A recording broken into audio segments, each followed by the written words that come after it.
எப்படி அட்ஜாயிண்ட் கண்டுபிடிக்கிறதுன்னு பார்க்கலாம். 2x2 மேட்ரிக்ஸாக இருந்துச்சுன்னா அட்ஜாயிண்ட் எடுக்கிறது ரொம்ப சிம்பிள். மெயின் டயக்னல் இருக்குல்ல, அது அப்படியே நம்ம ஸ்வாப் பண்ணிவிடுவோம், அதாவது பொசிஷனை ஸ்வாப் பண்ணிவிடுவோம். அண்ட் 2 and 3 என்ன பண்ணுவோம், அந்த டயக்னலை சைன் மட்டும் சேஞ்ச் பண்ணுவோம். ப்ளஸ்ஸாக இருந்துச்சுன்னா மைனஸ்னும், மைனஸாக இருந்துச்சுன்னா ப்ளஸ்னும் சேஞ்ச் பண்ணி போடுவோம். நெக்ஸ்ட்டு 3x3 மேட்ரிக்ஸ்க்கு எப்படி அட்ஜாயிண்ட் எடுக்கிறது அப்படின்னா, ஃபஸ்ட்டு டிரான்ஸ்போஸ் பண்ணணும் நம்ம கோஃபேக்டர்ஸ் கண்டுபிடிச்சி.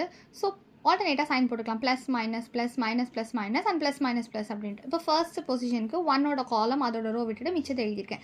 செகண்டுக்கு அந்த பொசிஷனோட காலம் ரோ விட்டு எழுதியிருக்கோம். தேர்டுக்கு அதோட காலமையும் அதோட ரோ விட்டு மிச்ச எலமெண்ட்ஸ். நெக்ஸ்ட் எலமெண்ட் வரும்போது அதோட காலம் அதோட ரோ விட்டு எழுதுறோம்.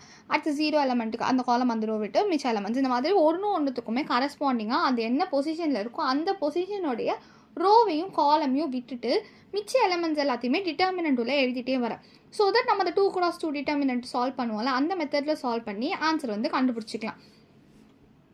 இப்போது இதை வந்து நம்ம பேசிக்காக 2x2 டிட்டர்மினன்ட் எப்படி சால்வ் பண்ணுவோம் அதே மெத்தடில் சால்வ் பண்ணியிருக்கேன். ஃபைனலாக என்ன பண்ணணும்னா ஆன்சர் கிடைச்சதை டிரான்ஸ்போஸ் மட்டும் பண்ணணும். அப்போ தான் நமக்கு ப்ராப்பரான அட்ஜாயிண்ட் கிடைக்கும்.